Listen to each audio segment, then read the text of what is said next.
भागलपुर में smart city project के अंतर्गत करीब 1.5 करोड़ की लागत से हो रहे विभिन्न कार्यों में अनियमितता की शिकायत पर प्रमंडलीय आयुक्त वंदना किन्नी का गुस्सा आज 7वें आसमान पर पहुंच गया। इस दौरान उन्होंने विकास कार्य में स्थानीय राजनेताओं, स्थानीय लोगों और कुछ पत्रकारों द्वारा रुकावट डालने की बात कही है। आयुक्त ने कहा कि स्थानीय लोगों द्वारा स्मार्ट सिटी प्रोजेक्ट के तहत सैंडल कंपाउंड में विकास कार्य करवाने की लगातार मांग हो रही थी। इसके पश्चात सैंडल कंपाउंड में करीब 1.5 करोड़ की लागत से कई विकास कार्य करवाए जा रहे थे, लेकिन कुछ स्थानीय राजनेता और पत्रकार के अलावा कई लोग अपने निजी स्वार्थ के लिए इसमें रुकावट डाल रहे हैं। इस दौरान प्रमंडलीय आयुक्त वंदना किन्नी ने कहा कि अभी तक कुल काम का 7-8% ही काम हुआ है, लेकिन ऐसे विकास विरोधी लोगों के करतूतों के कारण काम में तेजी नहीं हो पा रही है। प्रमंडलीय आयुक्त ने प्रेस वार्ता में बताया कि सैंडल कंपाउंड में स्मार्ट सिटी प्रोजेक्ट के तहत हो रहे सभी कार्य मानक के अनुरूप है। उन्होंने कहा कि इसके बावजूद कुछ लोग कॉन्ट्रैक्ट से रंगदारी की मांग कर रहे हैं।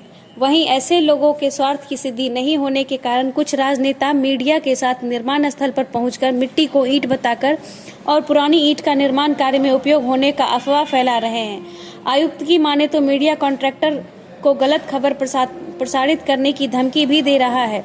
वहीं इस तरह के करतूतों से भागलपुर इंजीनियरिंग कॉलेज के प्राचार्य के शामिल होने पर उन्होंने कड़ी आपत्ति जाहिर की है। आयुक्त ने कहा कि भागलपुर इंजीनियरिंग कॉलेज से जांच टीम बिना अनुमति के निर्माण स्थल पर कैसे पहुंच गई।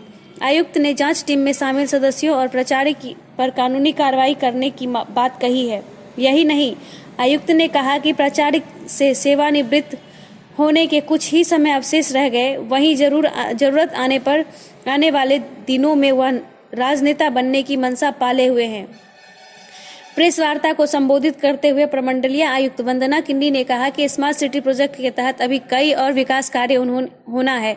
उन्होंने कहा कि रिक्शा डी में बस पड़ाव के लिए स्थान का चयन होना है, जबकि पथ निर्माण विभाग की इस मामले में अनुमति बाकी है। आयुक्त की माने तो 5 स्थानों पर ऑटो पड़ाव, स्मार्ट ट्रैफिक सिस्टम और स्मार्ट सड़क स्मार्ट सिटी प्रोजेक्ट के तहत बनाने की सहमति बनी है।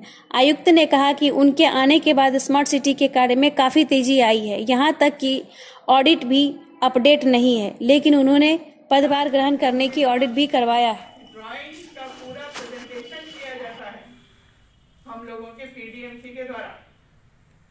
जब सीएलएस में ये सब पास हो जाता है तब मामला आगे बढ़ता है, नहीं तो उनके सुझाव जो होते हैं वो लिए जाते हैं, उसमें इनकॉर्पोरेट करके और फिर उसको रेक्टिफाई किया जाता है।